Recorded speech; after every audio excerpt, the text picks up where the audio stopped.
پھر اپنی تشریح سٹارٹ کریں گے۔ ہم اپنی تشریح سٹارٹ کرتے ہیں، ہم سے نہیں کر رہے کیونکہ وہ اپنے پیراگراف آلریڈی آپ کی نوٹس پر کروایا ہوا ہے، آپ وہاں سے دیکھیں گے، اس کا پیٹرن پورے پیٹرن کے ساتھ وہ کروائی ہوئی ہے۔ اب ہم نعت اور آج جو میں آپ کو 2 پیراگراف دکھا رہی ہوں وہ نعت اور برسات کی بہاریں اس کے ہیں۔ اوکے، سب سے پہلے ہے نعت، آپ لکھیں گے، اس میں شعر لکھیں گے، وہی شعر لکھیں گے جو کہ آپ تشریح کے لیے لے رہی ہیں، جیسے کہ میں نے لیا ہے شعر نمبر 2، اور میں نے بھی یہاں پہ اس کی نمبرنگ کیا دے دی، شعر نمبر 2 ہی دی ہے۔ شعر ہے، سنی ہم نے طوطیوں بلبل کی باتیں، تیرا تذکرہ ہے تیری گفتگو ہے، یہ شعر ہے۔ پھر آپ لکھیں گے حوالہ، حوالے میں لکھیں گے نظم کا عنوان، نعت، شاعر کا نام امیر منائی۔ یہاں پہ آپ نظم کا نام نہیں لکھیں گے بلکہ کیا لکھیں گے، نظم کا عنوان۔ پھر لکھیں گے مفہوم، مفہوم دیکھیں فرسٹ لائن ہے شعر کی، سنی ہم نے طوطیوں بلبل کی باتیں، ہم اس کو نثر میں کس طرح لے کے آئے کہ ہم نے طوطی اور بلبل کی باتیں سنی ہیں۔ دیکھیں مختصر ہے نا، اس میں سے میں نے اپنی طرف سے کچھ ایڈ نہیں کیا، ایسے ہی آپ نے مفاہیم میں خود سے کچھ بھی بہت زیادہ ایڈ نہیں کرنا، مفاہیم کو نثر میں لے کے آنا ہوتا ہے، مختصر بیان کرنا ہوتا ہے۔ پھر نیکسٹ ہے اس کا مصرع، تیرا تذکرہ ہے تیری گفتگو ہے، تو اس کی میں نے کیسے مفہوم اس کا لکھا کہ ان کی زبان پر بھی آپ صلی اللہ علیہ وسلم ہی کا ذکر ہے اور گفتگو ہے، یہ ہمارا مفہوم کمپلیٹ ہوا۔ اس کے بعد آپ تشریح لکھیں گے، تشریح کے لیے آپ سب سے پہلے کیا کریں گے، شاعر کا تعارف، اور اس کے بعد پھر اپنی تشریح سٹارٹ کریں گے۔ جی ہم اس کی تشریح سٹارٹ کرتے ہیں۔ امیر منائی کا شمار اپنے عہد کے قادر الکلام شاعروں میں ہوتا ہے، آپ نے تمام اصناف میں شاعری کی، مگر غزل اور نعت کی طرف آپ کا رجحان زیادہ رہا۔ آپ کی شاعری زبان و بیان کی خوبیوں اور فکر و خیال کی رعنائیوں کا مجموعہ ہے۔ تشریح طلب شعر میں شاعر بیان کرتا ہے کہ دنیا میں ہر زیرو تذکرہ محمدی صلی اللہ علیہ وسلم میں مصروف عمل ہے، ہر طرف ثنائے مصطفیٰ کی صدائیں گونج رہی ہیں۔ شاعر 2 پرندوں طوطی و بلبل کا ذکر کرتے ہوئے کہتے ہیں کہ میں نے ان کی بھی باتیں سنی ہیں، وہ بھی حضرت محمد صلی اللہ علیہ وسلم کی مدح و سرائی میں نغمہ ریز ہیں۔ جس کے پاس بھی جائیں وہ رسالت مآب حضرت محمد صلی اللہ علیہ وسلم کا ہی ذکر کر رہا ہے یا کرتے ہوئے دکھائی دے رہا ہے۔ آپ صلی اللہ علیہ وسلم کے بارے میں ہی ہر جگہ گفتگو ہو رہی ہوتی ہے، کائنات کا ایک ایک ذرہ آپ کی تعریف میں مشغول ہے، مصروف ہے۔ بقول شاعر، میرا جی ہے جب تک تیری گفتگو ہے، زباں جب تلک ہے یہی گفتگو ہے۔ بے شک اللہ تعالیٰ نے اپنے ذکر کے ساتھ ساتھ نبی کریم صلی اللہ علیہ وسلم کا ذکر بھی زندہ رکھا۔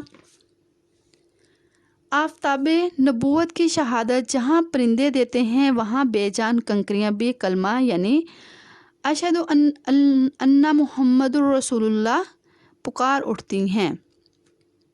سورۃ الانبیاء میں اللہ تعالیٰ فرماتے ہیں کہ ترجمہ ہے اس کا، اور ہم نے آپ صلی اللہ علیہ وسلم کو تمام جہانوں کے لیے رحمت بنا کر بھیجا۔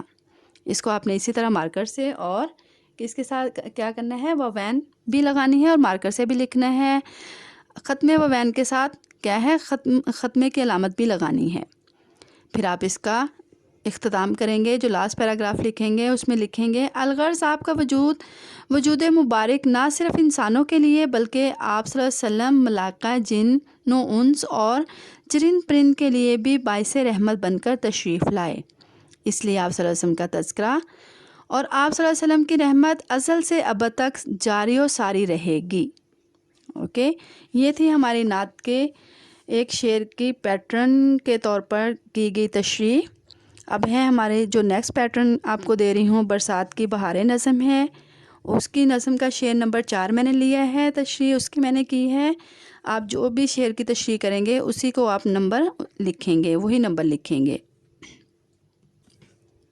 شعر نمبر 4 ہم نے لکھا، اس کے بعد ہم نے لکھا حوالہ اس کا، نظم کا عنوان برسات کی بہاریں، پھر ہے شاعر کا نام نذیر اکبر آبادی۔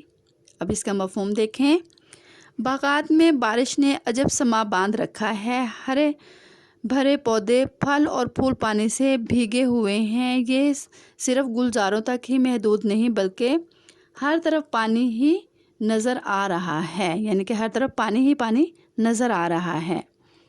پھر ہم اس کی تشریح کریں گے۔ تشریح میں بھی ایسے ہی تعارف لکھیں گے، سیم وہی تمام پیٹرن کو فالو کریں گے جو کہ ہم پہلے میں آپ کو بتا چکی ہوں کہ تعارف لکھیں گے اور پھر ہم اپنی تشریح سٹارٹ کریں گے۔ اور تشریح کا تعارف کے ساتھ ربط ہونا ضروری ہے، لفظی ربط بھی ہو اور پیراگرافی لفظ بھی ہونا ضروری ہے۔ ہم اس کی تشریح سٹارٹ کرتے ہیں۔ جہاں پہ لفظ آپ نے تشریح لکھا ہے نیکسٹ لائن سے آپ لکھیں گے، نذیر اکبر آبادی قادر کلام شاعر ہیں۔ آپ کو برِ صغیر کا عوامی شاعر کہا جاتا ہے کیونکہ آپ نے تمام موضوعات کو اپنی شاعری کا حصہ بنایا۔ بالکل ایسے ہی تشریح طلب شعر میں شاعر موسم کی کیفیت اور اثرات کو بہت خوبصورت انداز میں بیان کر رہے ہیں۔ کہتے ہیں کہ جب بارش ہوتی ہے تو سبزے پر اور ہر چیز پر پڑی ہوئی گرد دھل جاتی ہے اور ہر چیز میں نکھار آ جاتا ہے اور برسات سے ہر طرف پانی ہی پانی ہو جاتا ہے۔ ارشاد ربانی ہے کہ اللہ تعالیٰ آسمان سے پانی برسا کر اس سے زمین کو اس کی موت کے بعد زندہ کر دیتا ہے۔ یقیناً ان لوگوں کے لیے نشانیاں ہیں جو سنیں۔ یہ سورہ نحل سے ہے، اسی طرح آپ لکھیں گے اور ان کو ایسے ہی ووین اور مارکر کے ساتھ لکھیں گے۔ شاعر مزید نیکسٹ پیراگراف ہے، شاید مزید قلم کشائی کرتے ہوئے کہتے ہیں کہ باغات میں بارش سے عجب سما بن جاتا ہے، پودے پھل اور پھول پانی سے بھیگے ہوئے دکھائی دیتے ہیں، دیکھنے سے یوں محسوس ہوتا ہے کہ جیسے سبزہ نہایا ہوا ہو۔ بقول شاعر، چمن شگفتہ دمن شگفتہ گلاب خندائے سمن شگفتہ، بنفشائے نسترن شگفتہ ہے پتیاں مسکرا رہی ہیں۔ الغرض پھول پودے پیڑ اور سبزہ زار نہا کر اور زیادہ پرکشش دکھائی دیتے ہیں۔ ہر طرف برسات کیسی کیسی رونقیں دکھا رہی ہے۔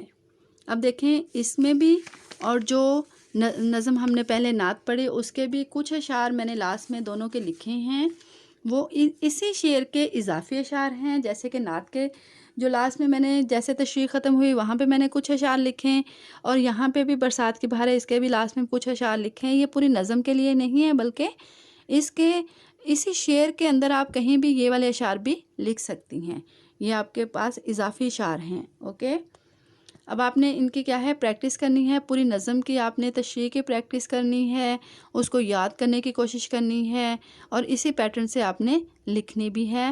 ایک دو دفعہ لکھ کے بھی دیکھ لیں تاکہ آپ کی پریکٹس جو ہے وہ بہتر سے بہتر ہو جائے۔ اوکے، دیا گیا کام جو ہے وہ آپ اپنے نوٹس پر کریں۔ اوکے، اللہ حافظ، بیسٹ آف لک۔